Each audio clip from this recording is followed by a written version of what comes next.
പ്രിയമുള്ളവരെ, മനുഷ്യ മനസ്സാക്ഷിയെ നെടുക്കുന്ന രംഗങ്ങളാണ് മധ്യപ്രദേശിലെ ജബൽപൂരിൽ നിന്നും പുറത്തു വന്നുകൊണ്ടിരിക്കുന്നത്. അവിടെ ക്രൈസ്തവ വിശ്വാസികളും വൈദികരും അതിക്രൂരമായ മതമർദ്ദനത്തിന് ഇരയായി. പോലീസിൻ്റെ മുൻപിൽ നിന്ന് പോലും ക്രൈസ്തവ വിശ്വാസികൾക്ക് മതമർദ്ദനം ഏൽക്കേണ്ടി വന്നു. പ്രത്യേകിച്ച് മലയാളികളായ 2 പേർ കൂടി ഇതിൽ ഉൾപ്പെട്ടിട്ടുണ്ട് എന്നുള്ളത് നമ്മുടെ ദുഃഖം വർദ്ധിപ്പിക്കുന്നു. പ്രത്യേകമായി ഫാദർ തോമസ്, ഫാദർ ഡേവിസ്, ഇവർ 2 പേരും മധ്യപ്രദേശിലെ ജബൽപൂരിൽ സേവനം ചെയ്യുന്ന വൈദികരാണ്. ഏകദേശം 60ഓളം വരുന്ന ക്രിസ്ത്യൻ തീർത്ഥാടകർ ഒരു ബസ്സിൽ യാത്ര ചെയ്യുകയായിരുന്നു. മാണ്ഡല എന്ന സ്ഥലത്ത് നിന്ന് വിവിധ ക്രിസ്ത്യൻ ദേവാലയങ്ങൾ സന്ദർശിക്കുന്നതിനായിട്ടാണ് ഇവർ യാത്ര തിരിച്ചത്. പ്രത്യേകിച്ചും ഈ സമയം നോമ്പിൻ്റെ സമയമാണ്. മാത്രവുമല്ല, 2025 വർഷം ഫ്രാൻസിസ് പാപ്പ മഹാജൂബിലി വർഷമായി പ്രഖ്യാപിച്ചിരിക്കുകയാണ്. അതുകൊണ്ട് തന്നെ പ്രത്യാശയുടെ വർഷമായി പ്രഖ്യാപിച്ച ഈ വർഷത്തിൽ പ്രത്യാശയുടെ തീർത്ഥാടകരാകാൻ ഫ്രാൻസിസ് പാപ്പ എല്ലാ ക്രൈസ്തവ വിശ്വാസികളോടും ആഹ്വാനം ചെയ്തു. ഇതിൻ്റെ ഭാഗമായി ഈ നോമ്പുകാലത്ത് തീർത്ഥാടനമായി വിവിധ ദേവാലയങ്ങളിലൂടെ വിശ്വാസി സമൂഹം സഞ്ചരിച്ചു കൊണ്ടിരുന്നു.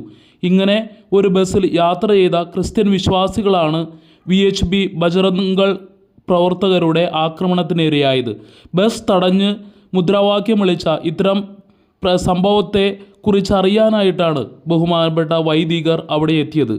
എന്നാൽ ഇവിടെ വൈദികർ എത്തുമ്പോൾ അവിടെ പോലീസും ഉണ്ടായിരുന്നു. എന്നാൽ പോലീസിൻ്റെ മുൻപിൽ വെച്ച് പോലും ഈ 2 വൈദികരും, ഫാദർ തോമസും ഫാദർ ഡേവിസും ഉൾപ്പെടെയുള്ള വൈദികർ പോലീസിൻ്റെ മുൻപിൽ വെച്ച് പോലും അതിക്രൂരമായ പീഡനത്തിനിരയായി.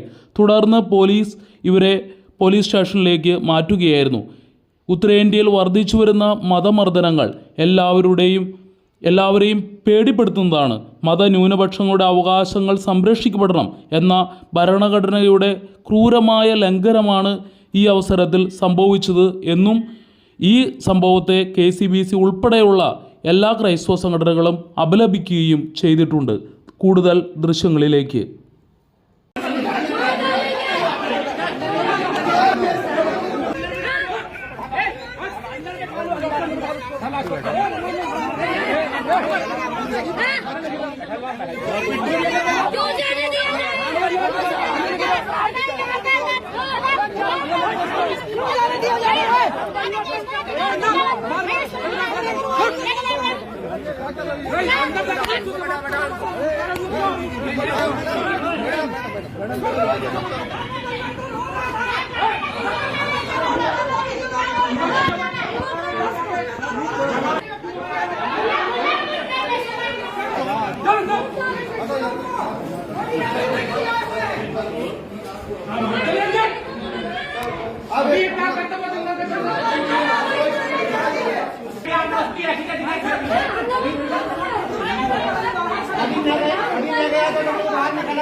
अरे रहने दो